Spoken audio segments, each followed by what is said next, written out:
समंदर के बॉटम पर इंटरनेट केबल को अगर शार्क काट ले तो उसको ठीक कैसे किया जाता है, और सबसे बड़ी बात, हजारों किलोमीटर लंबे समंदर में यह पता कैसे चलता है कि केबल कहाँ टूटी है।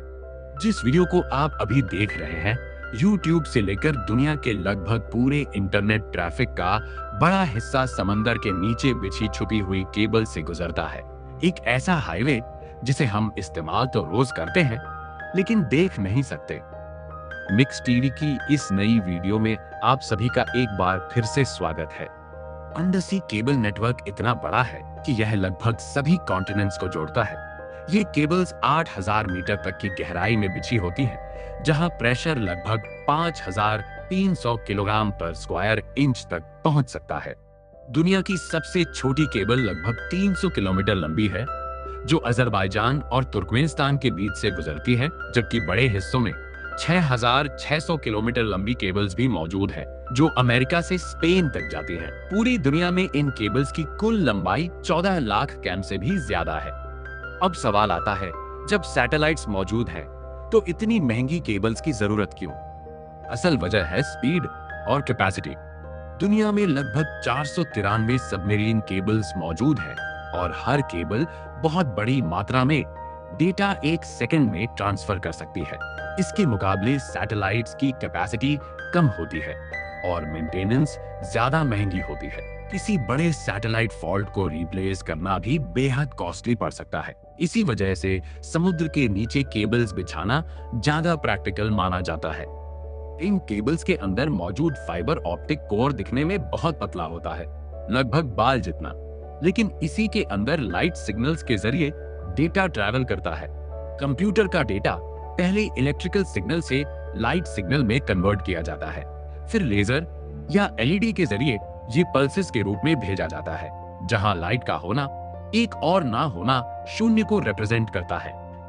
ये लाइट फाइबर ऑप्टिक कोर के अंदर ट्रैवल करती है और उसके बाहर मौजूद लेयर उसे बाहर निकलने से रोकती है। इस प्रोसेस को टोटल इंटरनल रिफ्लेक्शन कहा जाता है। लंबे डिस्टेंस पर सिग्नल कमजोर हो जाता है, इसलिए लगभग हर 100 किलोमीटर पर रिपीटर्स लगाए जाते हैं जो सिग्नल को बूस्ट करते हैं।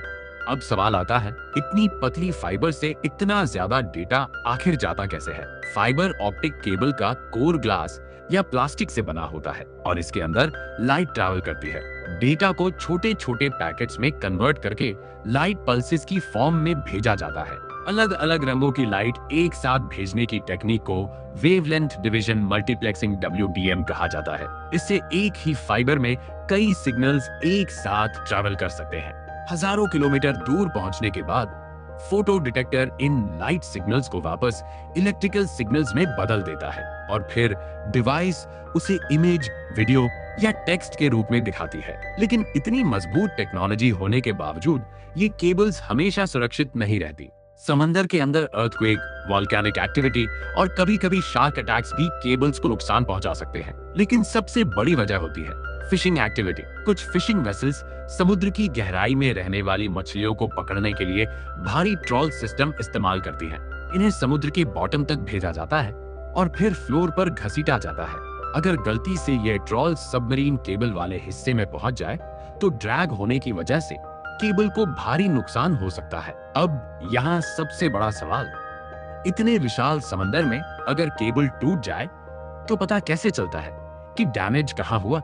आज की मॉडर्न सबमरीन केबल्स लगभग 1 इंच मोटी होती है और 1 किलोमीटर केबल का वजन लगभग 1400 किलोग्राम तक हो सकता है। इन केबल्स के दोनों एंड्स पर डेटा सेंटर्स मौजूद होते हैं जो 24x7 कनेक्टिविटी मॉनिटर करते रहते हैं। जैसे ही कनेक्शन टूटता है, तुरंत समझ आ जाता है कि बीच में कहीं केबल डैमेज हुई है। लेकिन एग्जैक्ट लोकेशन जानने के लिए एक खास डिवाइस इस्तेमाल की जाती है, optical time domain reflectometer OTDR। ये डिवाइस दोनों तरफ से लाइट पल्स भेजती है। जहां केबल टूटी होती है वहां से सिग्नल रिफ्लेक्ट होकर वापस लौट आता है। पल्स वापस आने में कितना समय लगा और उसकी स्ट्रेंथ कितनी बची, इन दोनों चीजों से कैलकुलेट किया जाता है कि डैमेज कितनी दूरी पर हुआ है। फिर दूसरी साइड से भी यही प्रोसेस दोहराकर लोकेशन वेरीफाई की जाती है। उसके बाद केबल में भेजी जा रही DC सप्लाई बंद कर दी जाती है और रिपेयर प्रोसेस शुरू होती है। अब सवाल है, अगर लोकेशन मिल जाए तो इतनी गहराई में केबल को ठीक कैसे किया जाता है?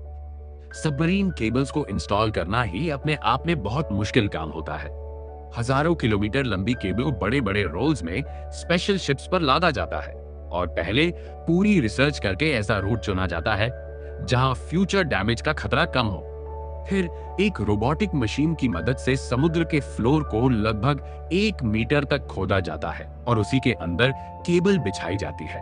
ये प्रोसेस बहुत धीरे और सावधानी से की जाती है। एक अनुमान के मुताबिक अमेरिका और यूरोप के बीच लगभग 6,600 किलोमीटर लंबी केबल इंस्टॉल करने में करीब 2 साल तक का समय लगा था। अगर शिप में रखी केबल खत्म हो जाए तो दूसरी शिप लाई जाती है और पुरानी केबल को नई केबल से जोड़कर काम आगे बढ़ाया जाता है। लेकिन इंस्टॉलेशन का सबसे बड़ा दुश्मन होता है मौसम। अटलांटिक ओशन में साल भर तेज हवाएं और समुद्री तूफानों का खतरा बना रहता है। कई बार काम को कई दिनों तक रोकना पड़ता है जब तक मौसम दोबारा सामान्य न हो जाए। यानी हजारों किलोमीटर दूर बैठकर इंटरनेट चलाना जितना आसान लगता है, उसके पीछे समंदर की गहराइयों में उतना ही बड़ा इंजीनियरिंग सिस्टम काम कर रहा होता है। तो अब आपको पता चल गया होगा समंदर के नीचे बिछी ये केबल्स कैसे काम करती है, डैमेज कैसे होती है, उनका लोकेशन कैसे पता चलता है और आखिर उन्हें रिपेयर कैसे किया जाता है। अगर आपको ये जानकारी इंटरेस्टिंग लगी हो तो वीडियो को लाइक और शेयर जरूर करें। मिलते हैं अगली कहानी में।